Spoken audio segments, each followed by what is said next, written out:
سلامونه قدرمن بصیرشاه یم. خروټي ګلوبل ارګنایزیشن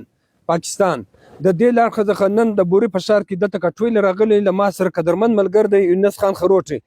دا د خروټي ګلوبل ارګنایزیشن صدر دی. د ستاینې وړ دي زه دا در کومه چې د دوی چې کوم دغه مشران دي که په هر پاکستان په هر علاقه کې وي له دې سره که چیرې په خارج کې وي د دوی چې کوم ملګري دي مشران دي دوی دا ګلوبل ارګنایزیشن جوړ کړی دی. په دوبۍ کې د دوی ملګري سره په کراچۍ کې سره دوی په صحت باندې کار کوي، دوی په تعلیم باندې کار کوي، دوی د غریبانو سره مرسته کوي.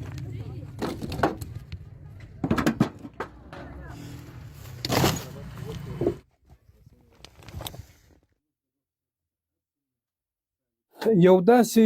کورنۍ ته راغلی یو چې په والله کې اوسه میشتو بالي ته وګوره دا ټیم یخ ته ورځ دا چې کوم کورو ته موږ لاړو دا زموږ خورکۍ دی چې پخوا زموږ همسایګانو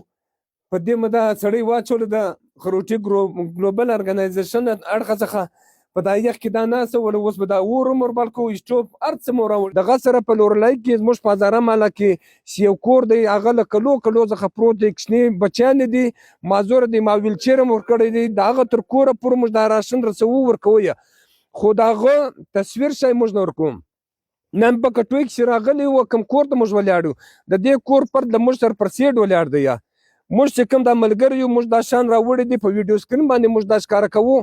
زه د ستاینې وړ دی یو ځل بیا دوی ته دا درکوم انشاءالله العزیز لکه څنګه د باور فلاحي خدمت کمیټې سره موږ دا عید کړی دی چې موږ به له دوی څخه بغیر موضوع بغیر لالچ له دوی سره مرسته کوو دغه رقم له دوی سره به هم لګیا یو انقریب به انشاءالله په روزه کې د دوی چې کوم دغه په وسیع پیمانه باندې به دوی راشن ورکوي. بسم الله الرحمن الرحیم. یقینا غریبان خو پر ځای کې دي او هر چیرې ستا خو نن موږ داسې یو کور ته راغلو په داسې یو کور ته لیدنه کوو چې تاسې دا ویډیو کې به وینئ دا سامان د موږ دوی کور مخ ته ایښی ده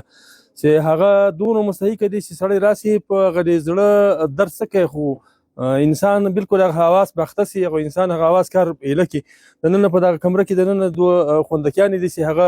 یو دوی پکې معذوره دي پکې هغه یو بله خوندکۍ ده ورسره یو سړی دا دغه کوم شاوخوا کوم مکان لیدل کېږي د بل چا دوی په همسایه په دغه یو کچه کمره کې پراته دي. اوس چې کله موږ دلته راغلو د دوی په کور کې د سون لپاره بوټي هم نه ولو حتی هسې هغه ځینې هغه د کړکې میده کړي ول هغه یې په اور باندې اور پسې کول نو موږ هغه کوم درد کوم احساسات چې موږ ولیدل یقینا د بیانولو نه دي خو بیا هم موږ له بصیر صاحب څخه او د حسین صاحب څخه او له فضل صاحب څخه له هغو څخه ډېره مننه چې موږ داسې یو مستحقه کور ته راوستي یو او دا د خروټي ګلوبل ارګنایزیشن له خوا چې کوم شی موږ سره کار شوي دي هغه موږ دغه مستحقو ته راورسوه. دا کار ګرانه دی دا د ایمان په رڼا کېږي دا د هر چا د وس کار نه دی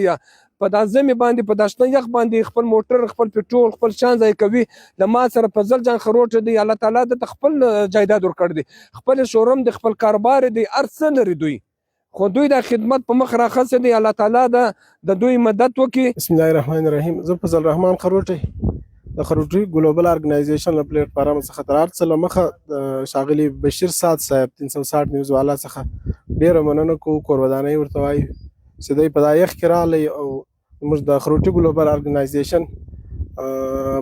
کوریج یې وکړي. خروټي ګلوبل ارګنایزیشن یو غیر سیاسي غیر سماجي فلاحي اداره ده. مقصد یې د غریبو لاچارو بېبسو خلکو لاسنیوی او د دوی د کور د بنیادي ضرورتونو پوره کول دي. بسم الله الرحمن الرحیم. له هر څه نه مخکې موږ د 360 نیوز بصیر شاد او د حسین ملګري شکریا ادا کوو چې له موږ سره په دغه نه ستړېدونکي هلو ځلو کې له موږ سره مرسته وکړله. تر هر څه له مخه د خروټي ګلوبل ارګنایزیشن د مسارانو لخوا څخه د هغو قربانۍ وایو چې هغو په دغه حالت کې د یخ په دغه ورځو کې موږ په خواهش باندې دوی دا وکړو چې موږ ته هغه کوم پیسې راولېږلې د هغو پیسو په نتیجه کې موږ او د بصیر شاد مرسته باندې په لورلای کې هغه خاندان چې هغه ډېر مستحق وو د دې هغو ته موږ دغه راشن راورساوو. زه په خپله باندې محمد عظیم د خروټي ګلوبل ارګنایزیشن لورلای ډیویژن جنرال سکرټري او له ما سره په څنګ کې محمد یونس خروټی د لورلای صدر هم موجود لري او دا کار به انشاءالله تعالی د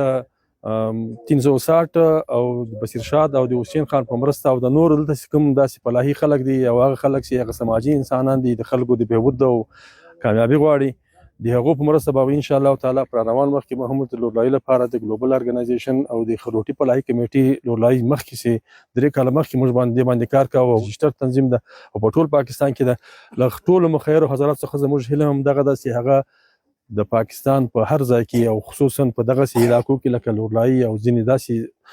فاته ضلعې چې دي چې هلته ډېر غریبانو شتون پکې زیات وي دغو خلکو سره په پوره تعاون سره وکړي او له هغو سره خپلې مرستې جاري وساتي.